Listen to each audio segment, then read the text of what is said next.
Welcome back to PhotoJoseph's Photo Moment. This is the commentary part of the show. If you missed the original show, do be sure to go back and watch that. That is where we talked all about how to get rid of the audio off of your cached file, which is surprisingly harder than you think. It didn't want to go away, but we solved it. We did solve it. So now we are here to talk about whatever you guys want to talk about. So hi, what do you guys want to talk about? I see there's already some questions coming up about GH5 stuff, so we'll hit on that. If you are just tuning into this, another batch of GH5 videos did go out on Monday in case you missed the email. Apparently a lot of people did. For some reason the emails vaporized for them, but it is, there are more videos out there, so do check that out. Neil says, good evening. Good morning to you. On the GH5, would you rather, with the LCD, I guess shoot, would you rather shoot with the LCD or EVF? Does it depend on what you're shooting, or do you have an overall favorite? Oh, okay. So do I prefer using the EVF, meaning the electronic viewfinder, or the LCD, meaning this? No preference, it just depends on what I'm shooting, absolutely. I find when I'm shooting stills, I'm more likely to go up to the eye, and when I'm shooting video, I'm more likely to go to the EVF, to the LCD. I think that's pretty fair.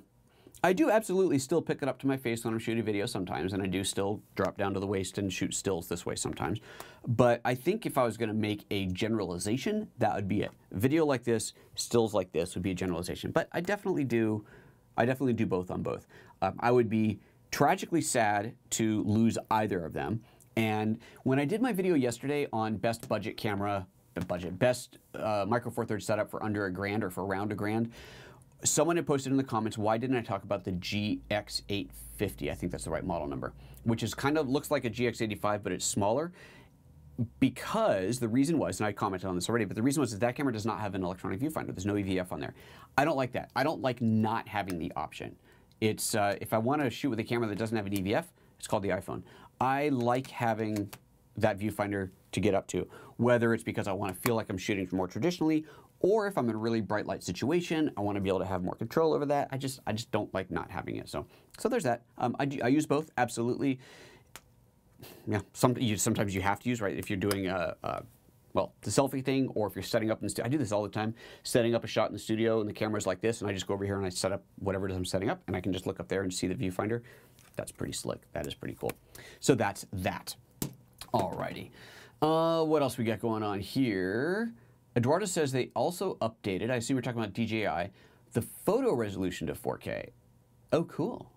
Well, wait, hold on. But the photo, wait, I'm assuming you're talking about this.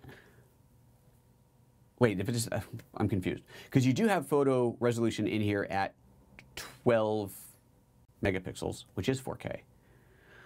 No, that's, yeah, no, yes, 16. I don't know. You're saying it's bigger. Okay, maybe I'll have to look. Maybe it is bigger. Sorry, I don't remember.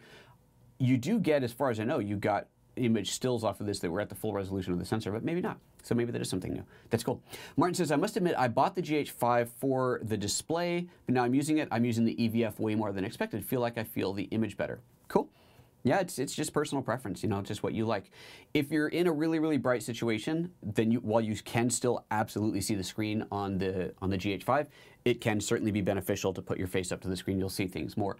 Also, what I find, and don't forget that you can do this, when you hit play to preview a shot, if you're out in full sun, it can be kind of hard to judge your color when you're looking at it, looking at this in full sun. But you can preview, you can put it up to your eye and see what you're playing back in there, which is really, really cool. So if you haven't tried that, do try that. It's a really neat thing to be able to do. Marvin says, weird thing is that we had a great sunset here in Hereford last night too. Oh, look at that. Missed getting the shot because by the time I got to my preferred location, the sun had set.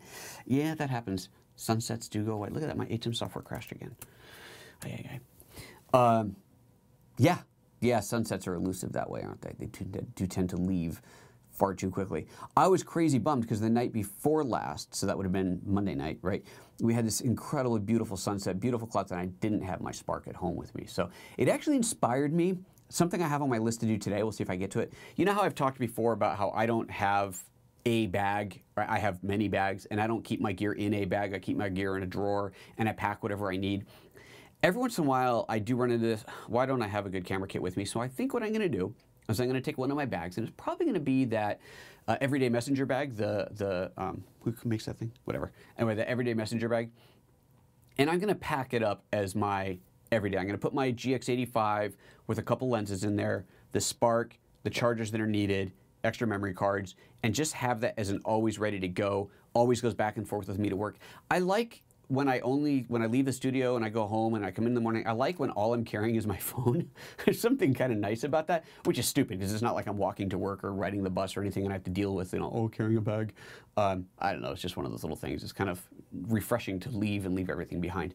But then when that happens, usually I regret it and go, oh, I don't have my camera or my drone.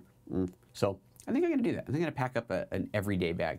And after I work with it, that'll take time. Anytime you do that, it takes time to figure out what's really needed in there. Probably gonna end up buying more of these stupid little things because as I kicked off the show, the first part of the show explaining the whole problem I had was because I left this stupid thing behind. And that is, I'm gonna stick this in here right now before I forget.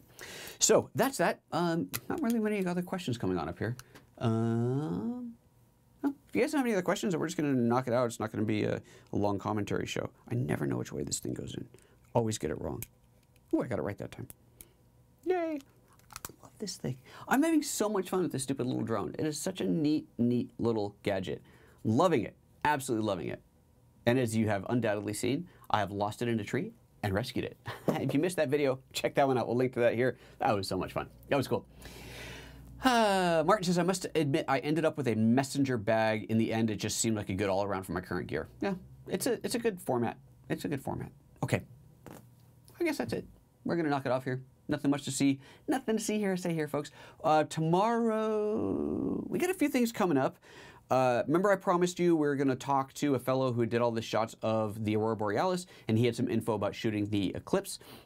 Since I had to cancel on him last week, was it, and reschedule. We've been having a hard time getting it rescheduled, but we are discussing it. That is going to happen. I'm going to do another video on kind of my final look at the that Manfrotto tripod head, the super nice panning head, and the 100 to 400 lens. I will probably do that tomorrow, unless another thing I'm going to do is Eric Mindling is going to come on with me, and I want to do it Friday out in the field with him, but we might end up doing it here in the studio tomorrow, so we'll see. I'm waiting for an email back from him, and we're going to talk about our Oaxaca trip that we did and what's coming up on the new one. Keeping in mind, of course, that, you got to come to Oaxaca, guys. I mean, like, seriously, Oaxaca's the thing. I would love to show you. Oh, there we go. There's the one. You do want to do this. I promise you. This is going to be incredibly awesome. But if more of you don't sign up for it, we're going to have to cancel it because our sign up is like really low right now. I don't know why. It's very strange. I've talked to other photographers who have workshops that same time of the year, and they're going, yeah, I'm having no signups this year. I don't know what it is. So don't know what's going on. But if we don't get more signups, we're not going to be able to go. So sign up so we can go because, it's super fun. Oh, Trevor, you are an angel. Look at that. Trevor is telling me to remind people, let me just bring this up on my screen here, that Luminar, MacFun's Luminar, is currently on sale. If you go to photoapps.expert right now, you will see, here we go, you will see in here the very first post, or of course by the time you look at this, might not be the first post, but it says Luminar on sale for just $49, a very limited time offer. This is just for a couple of days. Let me see if we click, oh, that's the wrong one. If we click on the buy now, it will take us to this page. It will tell us how much long is left. 2 days, 1 hour, 46 minutes left on this sale. So if you are interested in Luminar, do check that out. It is obviously a very good deal. And if you want to see training on that, I got a little link in here.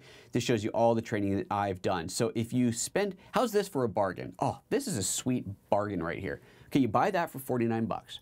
And then you sign up for my monthly subscription at photoapps.expert, which is only $7 a month. So now for $56, you have the software and all of this training. And you can crank through all that training in a month. You can easily. And if you want to stick on with the subscription, I would not mind that. But if you didn't want to do that, I would, I understand. I get it. Money's tight. You do what you got to do. $7 will get you access to all of this, and you can watch it all in a month and have some fun learning that software. So do go to photoapps.expert. If you're interested in Luminar, go there, click on that Luminar button, check it out. Only 49 bucks. Pretty good deal. It's a sweet app. It really is. I'm really digging it. I'm really digging it. Marvin says, could you give some tips? Now the question is coming. Could you give some tips on getting proper color reproduction on printing? My son's Ferrari photo is too washed out when I printed it. Is it a red Ferrari? I'm guessing it's a red Ferrari. Red's a pain in the... Red's hard to get right. It really is. I am not a printing guru at all. I don't even own my own color printer because I gave up on it years ago. I figured, look, the amount of money that I can afford to spend on a printer versus what a printing company can spend, slightly different, which means they're getting a printer that is slightly better. And they know what they're doing. This is their job, printing. So I figure, forget it. When I want something printed, I send it out. Always. I don't print anything. I don't have a printer, except I have like a laser printer, black and white. That's it.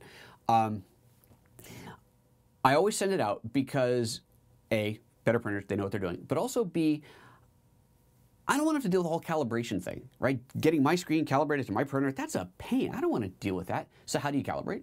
Well, you don't, but you color by numbers, right? You look at your whites and you make sure that your whites are even. If you have something that is any shade of white, neutral, meaning white to gray, as long as the RGB numbers are the same or very close to the same, right? If it's 200, 200, 200, that is a shade of gray. If it's 200, 220, and 200, you know what? It's got a little bit too much green in it. So you got to look by the numbers. You don't look at the screen for color. You got to look at the numbers. Take that eyedropper, roll it over something that's white, and if the RGB readouts are not even, you got a problem. Once you compensate for that and you send it off to print, if it comes back and it's got a color cast to it, you can say, guys, seriously, look at the RGB values. This was white, you screwed up, and they did. But usually they don't, because if you give them a file that's proper, you get a file back that's proper. Red is particularly challenging, so if you're converting to CMYK, that is definitely going to kill your reds. Most of the printers that I deal with now, they just want the RGB file. They want an sRGB file or an Adobe RGB file, but they'll take sRGB. It's crazy, and they print, and it looks amazing. And they do some tweaking on their end, and that's what they do. That's what they're paid to do. So whether you're using something like I don't know, a WHCC, the White House something Color Central? No, White House, whatever. White House, or using Bay Photo or Chroma, Gamma, Color, Metal prints, whatever the heck they're called. There's so many great printers out there these days. Yeah, pretty impressive what you can get printed, and not that much money. Honestly, I just wouldn't buy a printer. I don't. That's the way I work now. That's the work I work now. Okay, and that's it. I'm out of here. Okay, guys, thanks a bunch for sticking around. That was fun. Glad you enjoyed the show. Hope you enjoyed the show and learned a thing or two. And I'm out. See you later. Bye-bye.